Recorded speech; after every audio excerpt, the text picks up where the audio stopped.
मन के हारे हार है, मन के जीते जीत। ये कहावत तो हम सभी ने सुनी है, लेकिन हर कोई इस पर अमल नहीं कर पाता। जिंदगी की मुश्किलें कईयों को हार मनवा देती हैं, तो कई इन मुश्किलों में तप कर सोने की तरह निखर जाते हैं। मुश्किलों से पार पाकर अपने नाम का लोहा मनवाने वालों में एक नाम प्रेम गणपति का भी शामिल है। वहीं प्रेम गणपति जो मशहूर डोसा चेन डोसा प्लाजा के मालिक हैं और आज उनकी डोसा चेन देश के अंदर ही नहीं बल्कि विदेशों में भी फेमस है। कभी बर्तन धोकर 150 रुपए महीना कमाने वाले प्रेम गणपति का डोसा प्लाजा का रेवेन्यू आज करोड़ों में है। अपनी मेहनत के दम पर प्रेम गरीबी को पीछे छोड़ कैसे बने एक सफल एंटरप्रेन्योर, आइए जानते हैं आज के इस वीडियो में। प्रेम गणपति का जन्म तमिलनाडु के तूतीकोरिन जिले के नागरपुरम में हुआ था। एक गरीब परिवार में जन्म लेने के कारण उन्होंने केवल 10वीं तक ही पढ़ाई की। उनके परिवार में माता पिता के अलावा प्रेम को मिलाकर कुल 7 भाई बहन थे। अपने परिवार की रोजी रोटी कमाने में हाथ बटाने के लिए प्रेम ने छोटी उम्र से ही चेन्नई में छोटी मोटी नौकरी करनी शुरू कर दी, जिनसे उन्हें महीने में कुल मिलाकर लगभग 250 रुपए मिल जाया करते थे।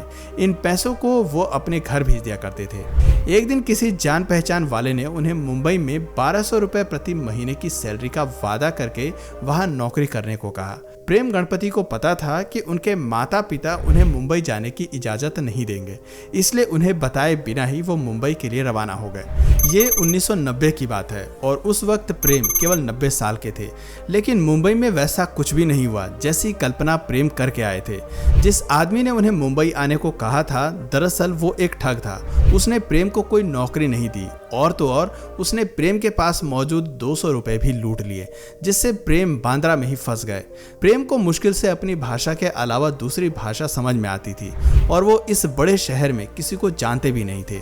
उनके पास वापस लौटने के पैसे भी नहीं थे, लेकिन लौटना कोई विकल्प नहीं था, इसलिए उन्होंने मुंबई में ही रहकर किस्मत आजमाने का फैसला किया।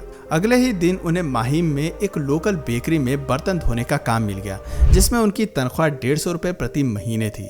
अच्छी बात यह थी कि वो बेकरी में ही सोते थे, तो रात में सिर पर छत भी थी। अगले 2 सालों तक प्रेम अलग अलग रेस्टोरेंट में अजीबोगरीब नौकरियां करते रहे और जितना हो सके बचत करने की कोशिश की। तमिलनाडु से होने के कारण उन्हें डोसा बनाने का शौक था और यही शौक आगे चलकर उन्हें काम भी आया। 1992 तक प्रेम गणपति ने कम से कम इतनी बचत तो कर ली थी कि वो एक खुद का फूड बिजनेस शुरू कर सकें। लिहाजा उन्होंने इडली और डोसा बेचने का बिजनेस शुरू किया। प्रेम ने लगभग 150 रुपए में एक ठेला किराए पर लिया और बाकी 1000 रुपए से उन्होंने बर्तन, एक स्टोव और बाकी के सामान खरीदे। उसके बाद उन्होंने वाशी स्टेशन के सामने की सड़क पर अपने डोसे की दुकान लगाई।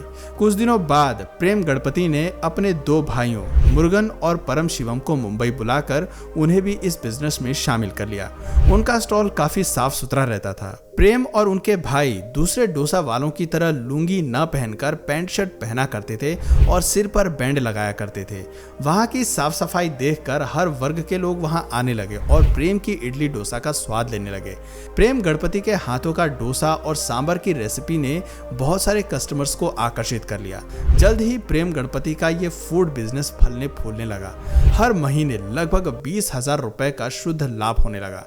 इसके बाद वाशी में ही एक छोटी सी जगह किराए पर ली, जहां वे हर दिन डोसा सांभर बनाने के लिए इंग्रेडिएंट्स और मसाले तैयार करते थे। प्रेम को लगा कि उनकी जिंदगी में अब सब कुछ ठीक हो चुका है, लेकिन आगे की राह अभी कठिन थी। नगर निगम के अधिकारियों ने प्रेम और उनके भाइयों के स्टॉल को जब्त कर लिया, क्योंकि उस समय ठेले पर खाने के सामान को बेचकर बिजनेस करने का लाइसेंस उन्हें अभी नहीं मिला था। प्रेम गणपति का ठेला जब भी जब्त किया जाता था तो उन्हें एक जुर्माना भरना पड़ता था। ये जैसे कि एक रूटीन सा बन गया था।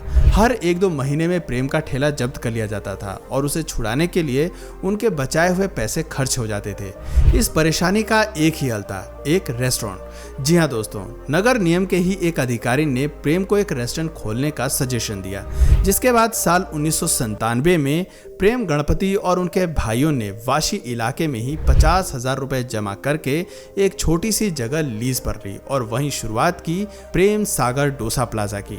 उन्हें इस रेस्टोरेंट का का हर महीने 5,000 रुपए किराया देना पड़ता था। धीरे धीरे ये रेस्टोरेंट चल पड़ा। प्रेम गणपति ने 2 और लोगों को काम पर रख लिया। इस रेस्टोरेंट में ज्यादातर कॉलेज जाने वाले लड़के जाते थे, जिनमें से कुछ प्रेम के अच्छे दोस्त बन गए। उन्होंने प्रेम को इंटरनेट का इस्तेमाल करना सिखाया, जिससे उन्हें दुनिया भर से नई रेसिपी सीखने में मदद मिली। साथ ही उन्होंने प्रेम सागर डोसा प्लाजा की एक वेबसाइट भी बनवा ली। इसके बाद प्रेम गणपति ने डोसा के साथ एक्सपेरिमेंट करना शुरू किया। उन्होंने चाइनीज कुजीन को अपने डोसे में ट्राई किया और American chopsuey Schezwan dosa, paneer chilli dosa, spring roll dosa और चाइनीज स्टाइल का डोसा वैरायटी को इन्वेंट किया। साल के आखिर तक डोसा प्लाजा के मेन्यू में डोसे की 20 से 25 ओरिजिनल वैरायटी शामिल हो गई और यहीं से शुरू हुई डोसा प्लाजा के सक्सेस की कहानी। अगले 3 सालों में डोसा प्लाजा ने अपना एक और स्टोर वाशी में ही खोला और देखते ही देखते उनका टर्नओवर 10 लाख रुपए पर मंथ को छूने लगा। कभी रोजगार की तलाश में मुंबई आए प्रेम गणपति अब लोगों को रोजगार देने लगे थे। अब तक अपने दोनों स्टोर्स के लिए उन्होंने 15 लोगों को हायर कर लिया था। 2002 तक प्रेम गणपति के प्रेम सागर डोसा प्लाजा ने खूब पॉपुलैरिटी बटोरी और डोसा ने प्रेम को पब्लिसिटी दिलाई, लेकिन वो खुद इससे संतुष्ट नहीं थे। प्रेम गणपति और आगे बढ़ना चाहते थे और ऊपर वाला भी शायद यही चाहता था। उस समय मुंबई का पहला मॉल अंडर कंस्ट्रक्शन था, जहां की एक टीम डोसा प्लाजा में लंच करने आया करती थी। उस टीम के प्रोजेक्ट मैनेजर से प्रेम गणपति की अच्छी खासी दोस्ती हो गई। उसने उन्हें मॉल के फूड जोन में एक काउंटर खोलने की सलाह दी। प्रेम ने इसे एक अच्छा मौका भी समझा, लेकिन इसके लिए उन्हें 3 लाख से अधिक का इन्वेस्टमेंट करना था। प्रेम गणपति ने दोस्तों और जान पहचान वालों से उधार लेकर पैसे इकट्ठा किए और मॉल का काम पूरा होने तक का इंतजार करने लगे। 2003 में जिस दिन मॉल शुरू हुआ, उस दिन से ही डोसा प्लाजा फेमस हो गया।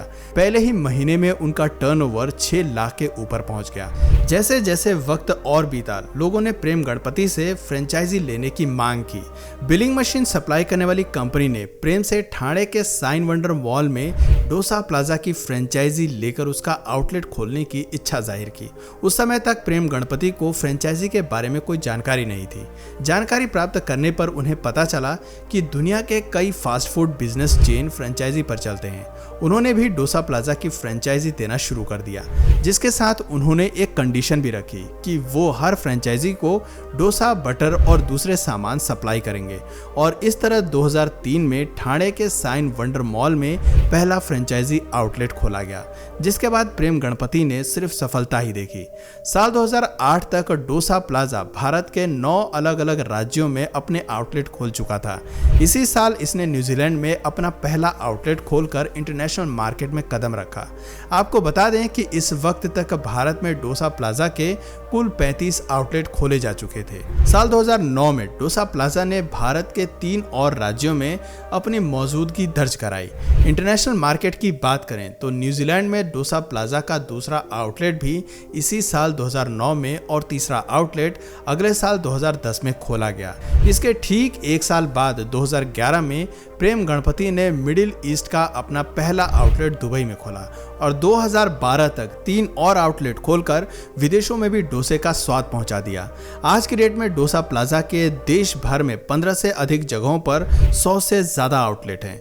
हर आउटलेट पर 104 तरह के डोसे मिलते हैं। आज की डेट में डोसा प्लाजा की नेट वैल्यू 30 करोड़ से ज्यादा की है और धीरे धीरे ये बढ़ती दिख रही है। अपने दृढ़ निश्चय, मेहनत, लगन, जुझारूपन और नया सीखते रहने की ललक के बल पर प्रेम गणपति आज उस मुकाम पर हैं जहां तक पहुंचने की कई लोग सपने देख रहे हैं। प्रेम गणपति की सफलता हमें प्रेरणा देती है कि जीवन में चाहे कितना ही मुश्किल समय क्यों न सामने खड़ा हो, हौसला और आत्मविश्वास हमेशा बनाकर रखना चाहिए। सफलता अवश्य कदम चूमेगी। अक्सर लोगों को आपने कहते सुना होगा कि उनकी परिस्थिति ठीक नहीं थी, इसलिए वो कुछ कर नहीं पाए। लेकिन अगर हम परिस्थिति को सुधारने की कोशिश करते हैं तो कोई भी परिस्थिति हमारे लिए बुरी नहीं होती। इसके लिए जरूरत है कठोर परिश्रम और सकारात्मक रवैये की। दुनिया में आज भी ऐसे लाखों प्रेम गणपति हैं जो हर रोज उठकर अपने आप को कल से बेहतर बनाने की कोशिश कर रहे हैं। तो दोस्तों, आप अपने जीवन में आगे चलकर अपने ड्रीम्स को कैसे पूरा करना चाहते हैं, नीचे कमेंट सेक्शन में जरूर बताएं। और अगर इस वीडियो से आपको कुछ नया जानने या सीखने को मिला या फिर इंटरेस्टिंग लगा तो प्लीज इस वीडियो को एक लाइक करके अपने फ्रेंड्स और फैमिली में से जरूर शेयर करें। और यदि आप इस चैनल पर नए हैं तो प्लीज इस चैनल को सब्सक्राइब करके बेल नोटिफिकेशन आइकन को ऑन कर लीजिए, ताकि हमारे आने वाले वीडियोस आप मिस ना करें। मिलते हैं फिर किसी वीडियो में नए टॉपिक के साथ, तब तक के लिए नमस्कार।